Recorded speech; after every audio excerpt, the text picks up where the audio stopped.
Hey family, welcome to day 10 of the tax video per day challenge. I'm going to switch it up a little bit today. This is something you can do to reduce your tax bill, especially if you're anticipating a bigger one because you had to withdraw money from retirement funds or an annuity, wherever you had to withdraw it, right? One of the most overlooked things when I am dealing with sick taxpayers is their medical expenses. Now, when we look at medical expenses, that is an expense that is itemized, which means not everybody's going to qualify to take it.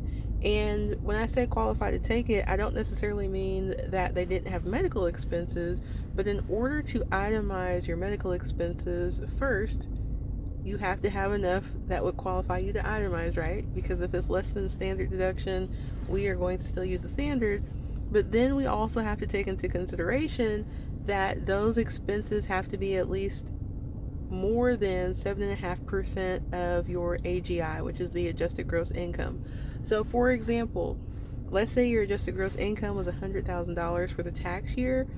Your medical expenses must be over $7,500, right? Because that's 7.5%, and then anything over that 7,500 would qualify to be written off. Now, you may be thinking, well, how in the world am I going to have that much in medical expenses? It does happen.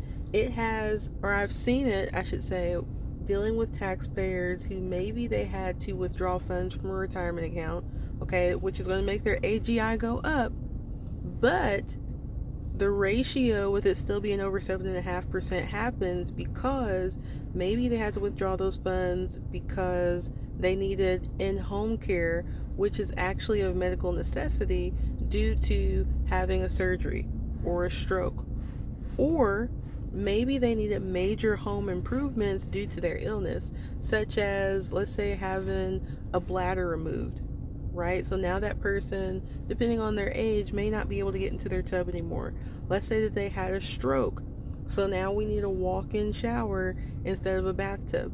Those type of major renovations, when due to a medical necessity, may qualify as a medical expense for tax purposes. All right. A few others. I have had clients who have had to travel for IVF or other surgeries.